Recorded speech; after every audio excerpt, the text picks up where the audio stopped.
Yesterday we have learned how to name alkyl halide. Today we are going to learn how to name aryl halide. So first uh, I will draw benzene ring. You can see this is benzene. This one is benzene ring. If I ask you which one is ortho position, which one is para position, and which one is meta position, then your answer will be your most probable answer will be, I think, 2 and 6 is ortho, 4 is para, and 3 and 5 is meta. But in the benzene ring, when there is no substituents, it means that when no functional groups are attached with benzene ring, in that case we cannot define ortho, para, and meta positions. For example, in the benzene ring, in this benzene ring, if we talk about this benzene ring, there is no ortho, no para, no meta position because no functional groups are attached on the benzene ring. So if, for example, in benzene ring, this is our benzene ring, if any functional group is attached here, in that case we'll start numbering the carbon atom. If we see here, this is our benzene ring and some functional group is attached here, then this is carbon number 1, this one is carbon number 2, this is 3, this is 4, this is 5, this is 6. This numbering is given with respect to the functional group attached on the benzene ring. So here first position, at first position functional group is attached. 2 and 6 position is known as ortho position with respect to functional group. Similarly, 3 and 5 position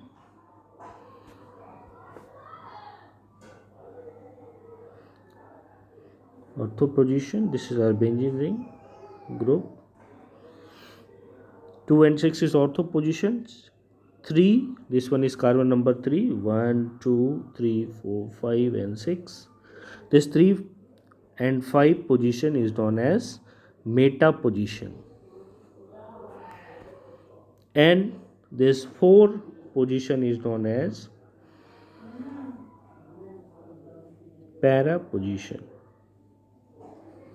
This is called para position. So whenever any functional group is attached with the benzene ring, with respect to that functional group, we determine ortho, para and meta position. If functional group is attached, then 2 and 6 position is known as ortho position. 4th number carbon atom is para position, and 3 and 5 number carbon atom is meta position. So with this concept we are going to learn how to name aryl halides. So the first example we'll see bromo. When we write here, this bromine is here, you can see in book also, this is bromobenzene. In this bromine, whether this bromine position is attached here at this position or at this position or at this position or at this position, any of these 6 position, then numbering will always start from that carbon atom to which bromine atom is attached. So that will be the carbon number 1. So here specifying number is not relevant, so its name will be bromobenzene. You can see here its name will be bromobenzene. Now next is, if bromine is present at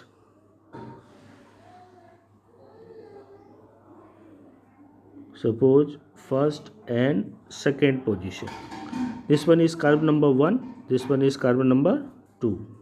So common name will be ortho O, simply it is written O, O bromo, 2 bromine is there, so di, ortho di bromo, ortho dibromo benzene. What will be its name? If you draw here a structure, you can see here, if bromine is attached first and second position, then its name will become O dibromo benzene.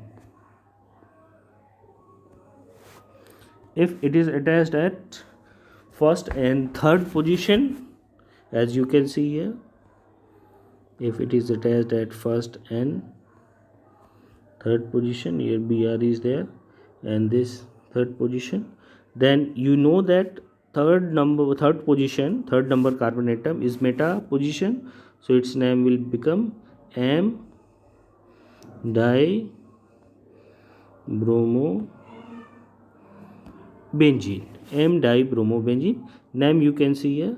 This is M dibromobenzene. You can see common name is M dibromobenzene, but we have to write the IUPAC name of the compound. So the method of naming IUPAC name of aryl halide is, first you draw the benzene ring, then functional group bromine, and then start numbering 1, 2, 3, 4, 5 and 6, and then check substituent is present on which carbon atom.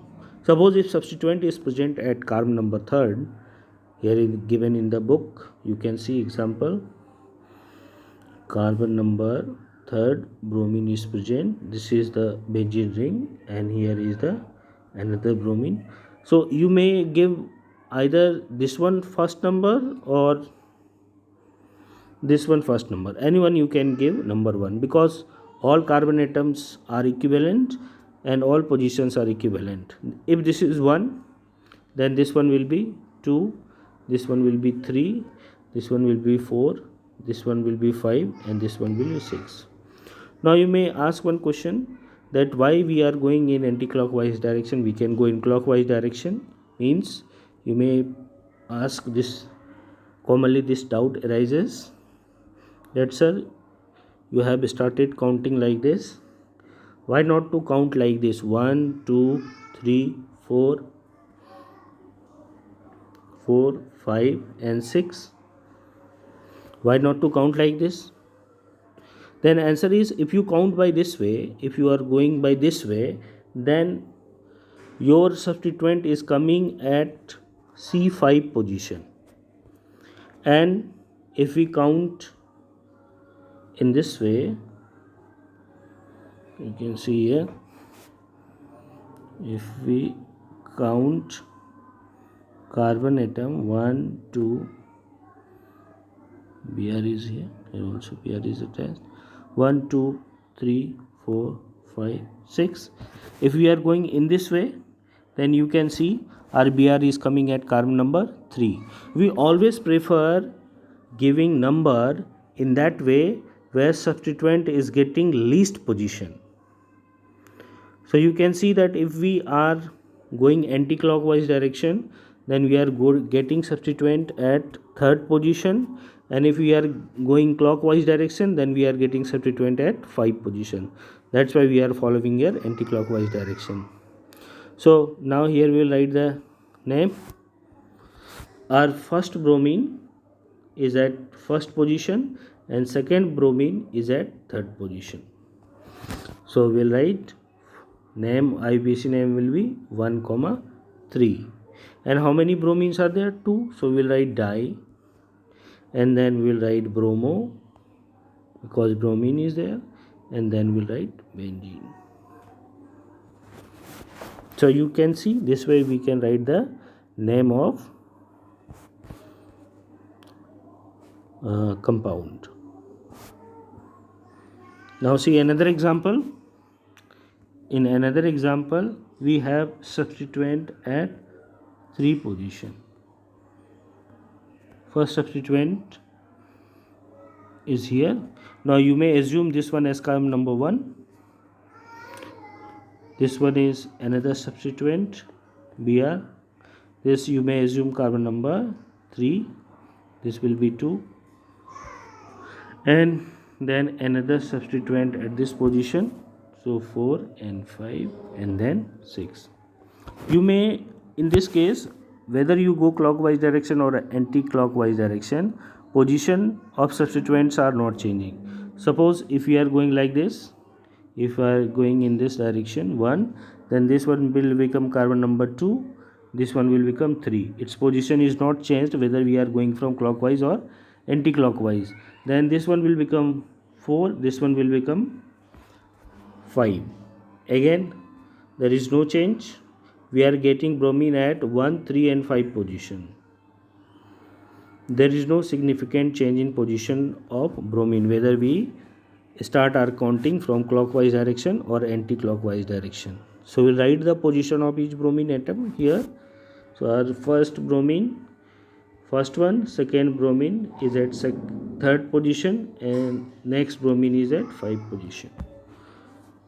Once we have specified the position of functional group, we will start naming. All functional groups are same, so there is no problem of priority, which one is more prior, which one is less prior. We are free from this priority problem when all the substituents are same. So we'll write like this: 1, 3 and 5. And then how many bromine atoms are attached? 3. And we know that for 3, in chemistry we used to write prefix tri, and then our functional group is bromo, tribromobenzene. This is IUPAC name of the compound. Hope you have learned to name the alkyl halide and aryl halides. So we'll practice more examples. First you learn this, then we'll discuss other examples also.